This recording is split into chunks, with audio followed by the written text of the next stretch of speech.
दिनेश फोगाट जी से आग्रह करूंगा कि वो अपने विचार व्यक्त करें।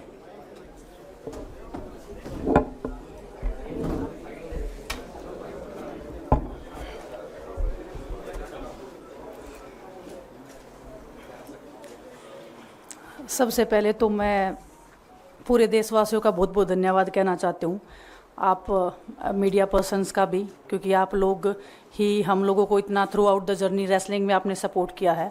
तो मैं उम्मीद करती हूँ कि मैं आपकी उम्मीदों पे खरा उतरूँ बिल्कुल। और कांग्रेस पार्टी का मैं बहुत बहुत धन्यवाद करती हूँ, क्योंकि जब बोलते हैं ना कि बुरे टाइम में पता लगता है कि अपना कौन है। जब हम रोड पे घसीटे जा रहे थे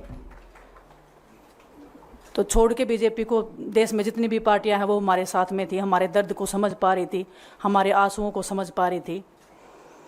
मैं बहुत प्राउड फील कर रही हूँ कि मैं एक ऐसी पार्टी में, एक ऐसी विचारधारा में हूँ जो महिलाओं के साथ हो रहा अन्याय और उनके साथ बुरे बर्ताव के खिलाफ खड़ी है। वो लड़ाई लड़ने के तैयार है, सड़क से लेकर संसद तक।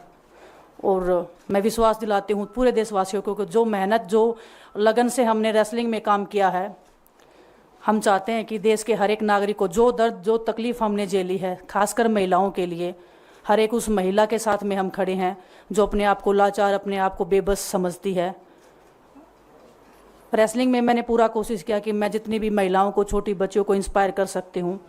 मैं चाहती तो मैं जंतर मंतर पे रेसलिंग छोड़ सकती थी, और सभी लोग भी मान रहे थे, पूरा देश इस चीज़ पर विश्वास कर रहा था, क्योंकि बीजेपी आईटी सेल ने उस चीज़ को साबित करने की कोशिश की थी कि हम चले हुए कारतूस हैं, हम ख़त्म हो गए हैं, हम पॉलिटिक्स कर रहे हैं।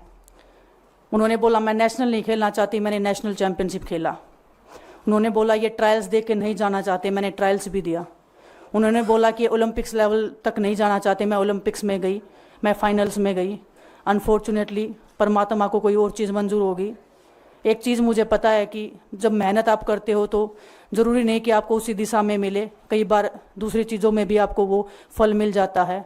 और परमात्मा ने मुझे मेरे देश के लोगों की सेवा करने का जो मौका दिया है, वो मैं मानती हूँ कि उससे बड़ा पुण्य का काम कोई नहीं हो सकता है। मेरे लिए बहुत प्राउड की बात है। एक मैं नई पारी की शुरुआत कर रही हूँ आज से।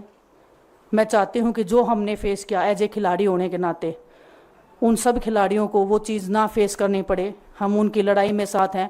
शायद उनको आज हिम्मत मिले कि जो पार्टियां पावर में रहती हैं शायद वो साथ में नहीं खड़ी हों, लेकिन उनके बहन भाई हैं जो उनके साथ में खड़े हैं। और हमें पता है स्पोर्ट्स में कितना गलत होता आया है, नहीं बोल पाते हैं खिलाड़ी। आप हमसे देख लो, बजरंग के ऊपर डोप का बैन लगा दिया 4 साल का, सिर्फ किसी लिए कि सिर्फ उन्होंने आवाज़ उठाई थी हमारे साथ बैठ के। तो उसका भुगतान हम कर रहे हैं, आज तक कर रहे हैं, लेकिन हम डरेंगे नहीं, पीछे नहीं हटेंगे। जो लड़ाई थी वो जारी है, ख़त्म नहीं हुई है। कोर्ट में हमारा केस चल रहा है, वो लड़ाई भी हम जीतेंगे, ज़िंदगी की जंग भी हम जीतेंगे। खेल में जैसे हमने कभी हार नहीं मानी है, तो हम इस नए प्लेटफॉर्म पे जो आ रहे हैं, देश की सेवा का भाव, और सिर्फ बोलने तक सीमित नहीं रहेगा ये।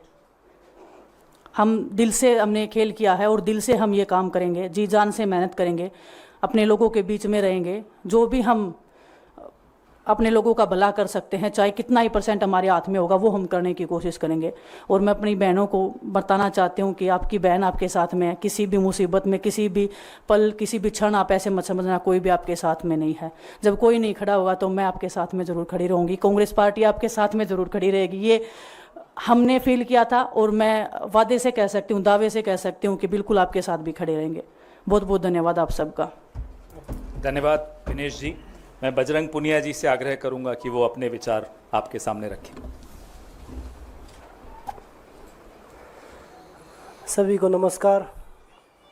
और मैं धन्यवाद दूंगा केसी जी का, हरियाणा के प्रभारी हमारे दीपक बावरिया जी का, अध्यक्ष हमारे उदयपान जी का, पवन खेड़ा जी का, और विनीत पुनिया जी का, और जितने भी कांग्रेस के हमारे लीडर हैं उन सब का, कि हमें विनेश ने बताया कि बुरे समय में हमारे साथ खड़े हुए।